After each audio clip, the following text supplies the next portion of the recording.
Hey, ce week-end, c'est un grand week-end. On célèbre Pâques. Et Pâques, c'est pas juste un long week-end. C'est pas juste un moment dans le calendrier comme ça qui a été fixé. Mais c'est le moment et l'opportunité de pouvoir se rappeler de l'amour de Dieu qui a été manifesté pour nous. Et c'est Paul, cet apôtre, qui va écrire dans l'Épître aux Romains au chapitre 5 et au verset 8, il va dire, mais en fait, Dieu prouve son amour. Alors qu'on était encore pécheurs, Christ est mort pour nous. Hey, la première des choses, c'est de se dire, alors que tu n'existais même pas encore, que tes parents n'existaient même pas encore, Dieu t'a vu, Dieu t'a connu, Dieu t'a désiré, et il a prouvé son amour en donnant Jésus à la croix pour que tu puisses être proche de lui, pour que tu puisses passer l'éternité avec lui. Et quand il est dit on était encore pécheurs, ça veut dire quoi? Le péché, c'est tout ce qui nous éloigne de Dieu, tout ce qui nous sépare de Dieu, tout ce qui est hors de la volonté de Dieu et qui nous empêche d'être dans son intimité et dans sa proximité. Jésus a réglé ce problème-là en donnant sa vie à la croix pour nous, pour qu'on puisse être réconcilié avec le Père, pour qu'on puisse être pardonné et qu'on puisse être libéré. Et c'est une des choses qui se produit à la croix. Quand on célèbre le fait que Jésus a été crucifié, on célèbre le fait qu'il s'est fait pécher à notre place. Il a pris la punition qui était la nôtre pour qu'on puisse être pardonné. Et ça veut dire qu'au moment où on a répondu à cet amour de Dieu, au moment où on a dit à Jésus, hey, je crois que tu es mort et ressuscité pour moi, que c'est mon péché qui a été cloué sur cette croix, on est pardonné. Et ce pardon que Jésus nous a acquis à la croix, il est le pardon pour nos péchés passés, nos péchés présents et ceux qui sont à venir. Parce que c'est ce qu'il a accompli pour nous à la croix. Et on va échanger nos fautes et notre culpabilité contre son pardon et contre sa grâce. Une autre chose qui s'est passée quand Jésus a été crucifié, son sang a coulé et il est dit que par les meurtrissures de Jésus, nous avons été guéris. C'est la même chose, on a été pardonné il y a 2000 ans. Quand Jésus est mort et ressuscité. De la même manière, on a été guéri il y a 2000 ans au travers de ce que Christ a fait à la croix. Cette guérison, c'est pas quelque chose, si tu es malade, c'est pas quelque chose que tu cherches à obtenir. C'est quelque chose que Dieu t'a déjà donné, que Dieu t'a déjà accordé au travers de ce qu'il a accompli à la croix. Et c'est à nous d'aller le recevoir et on échange la maladie contre la guérison. Et ça veut dire que j'échange pas ma maladie, parce que cette maladie, elle ne m'appartient pas, elle fait pas partie de mon identité, elle fait pas partie de moi. C'est quelque chose qui vient essayer de m'atteindre et je vais l'échanger. Et quand je célèbre Pâques, je me rappelle que Jésus est celui qui me guérit, qu'il est celui qui me libère.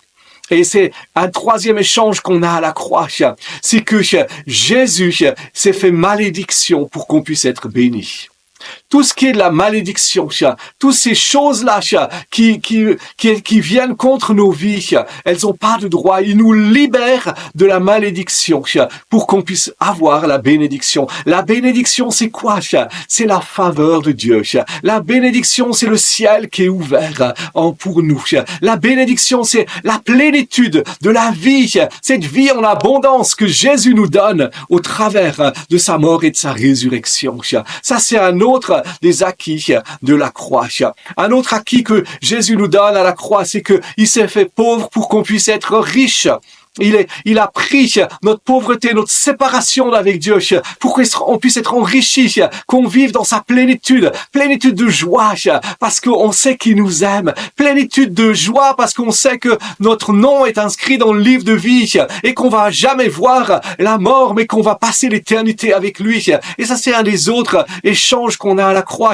Il a pris la mort et il l'a vaincu pour qu'on puisse avoir la vie et la vie en abondance. Au moment où on va partir dans l'éternité, on va fermer nos yeux et on va partir et la mort n'aura même pas le temps de nous atteindre parce que la vie de Christ va se manifester pour nous.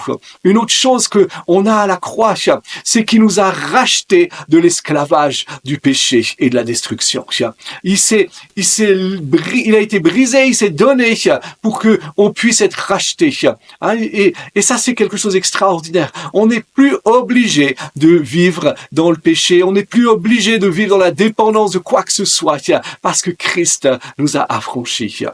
Et quand on célèbre Pâques, on célèbre non seulement le fait que Jésus est mort et qu'il a pris toutes ces choses pour nous, mais on célèbre le fait qu'il est ressuscité, qu'il est vivant, qu'il est celui qui est assis à la droite du Père, celui qui règne et qui domine sur toute chose, celui qui a le contrôle sur tout, celui qui a le nom qui est au-dessus de tout nom, parce que Jésus, quand il est ressuscité, il a brisé la puissance de la mort, il a brisé toute la puissance de l'enfer, et la Bible nous dit qu'il est celui qui a le nom qui est au-dessus de tout nom.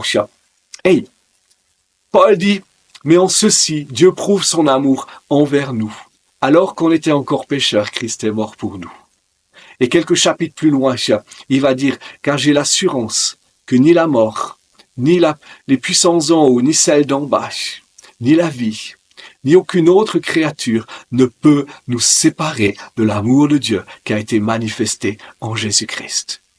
Quoi que ce soit que tu vives aujourd'hui, quoi que ce soit que tu traverses aujourd'hui, quel que soit ce qui peut venir dans tes pensées, dans tes émotions, dans tes circonstances, dans ce que d'autres peuvent te dire, la bonne nouvelle, c'est que rien ne peut te séparer de l'amour de Dieu qui a été manifesté en Jésus-Christ.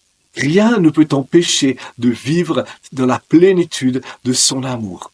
Quand on célèbre Pâques, on se réjouit du fait que Christ est mort, qu'il est ressuscité, qu'il est vivant, qu'il est celui qui règne, qu'il est celui qui nous aime parfaitement.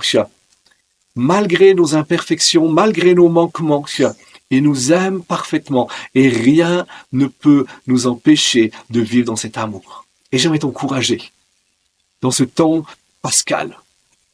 Vis dans l'amour de Dieu. Dieu t'aime. Mais on a une réponse à donner. On a une réponse à lui donner, c'est de dire, est-ce que moi aussi je l'aime? Est-ce que je veux vivre dans cet amour? Est-ce que je veux marcher dans cet amour? Tous les jours, je crois qu'on a besoin de répondre à cette question. Tous les jours, on a besoin de pouvoir s'approcher de Dieu et lui dire, Jésus, merci, parce que tu es mort et ressuscité. Merci pour cet amour tellement extraordinaire. Et aujourd'hui, je choisis de t'aimer. Aujourd'hui, je choisis de répondre à ton amour et de marcher dans cet amour, de te donner mon cœur, de te donner ma vie, que tout mon être soit là pour toi, pour vivre avec toi dans ta proximité, dans ton intimité. Et sois béni, sois encouragé. Vis cet amour, relis Romains 5, 8, relis la fin de Romains 8 et marche dans la plénitude de son amour. Ne laisse rien ni personne te séparer de l'amour de Dieu qui a été manifesté pour toi en Jésus-Christ. Et il soit béni. Bye bye.